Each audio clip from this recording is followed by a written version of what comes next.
Hi mga ka-caregiver, it's me, Eunice. So today, nandito ako sa Philippines, gawa ako ng kilay. So nandito ako sa House of Brows and Lashes. Located yan dito sa Dasmariñas, Cavite. So ayan nga. So pasok tayo sa kanilang shop. So ayan, may aking asawa. Meron silang yan, nail. Tapos yan, sa mga gusto magpa-gel. Pero sa trabaho namin, bawal yan. And then shout out sa mga taga-das mo dyan. Ang init. Yan. So yan, asawa ko. Sinamahan niya ako for support. So, nilagyan ako ng cream. 30 minutes yata ito bababad eh. Papagawa ako ng comb brows. One session lang. Kasi hindi na ako makakabalik ulit. Next year na. Kailangan kahit naka-duty. Next year, malabo pa dito. Ganda-ganda. Ang ingay, kumukontra. Para ko umuwi ako next month. Kung pala decision sa akin. Saya. Comb brows ang ipapagawa ko. So, magkano ba yung price nila ng comb brows? Ayan. Dito yan sa Dasma. Ayan yung mga price nila. Papagawa ko yung comb brows. Pero, 2 session yun. 1 session ang papagawa ko sa half lang. Tapos, magpapapainless na rin ako. Hindi kaya. Ayan.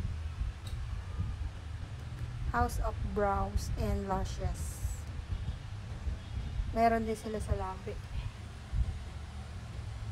Lip brush. Masakit yan. Pero dahil gusto mong maganda-gandahan, please ganda.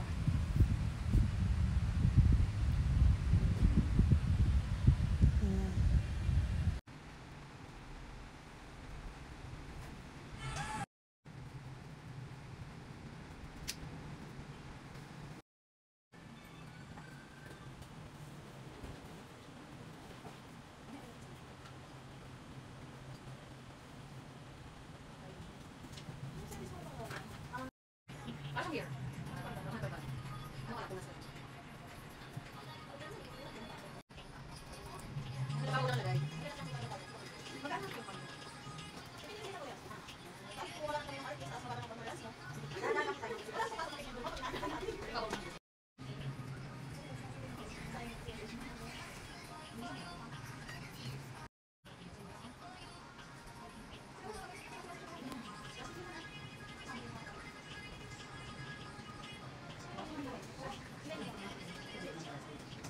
Iwa mo ka ulit mo? Ha? Ganun lang mo na bigas. Masakit eh.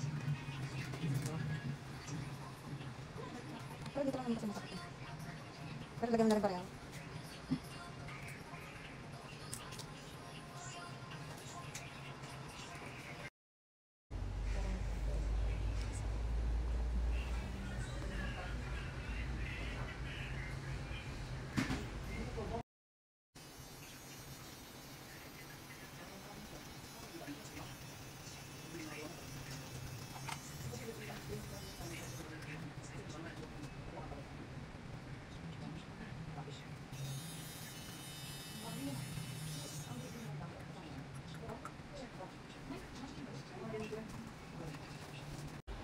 Ano naman yan, te?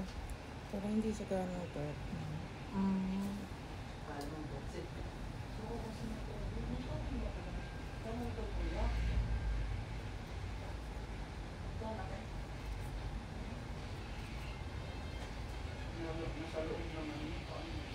color correction.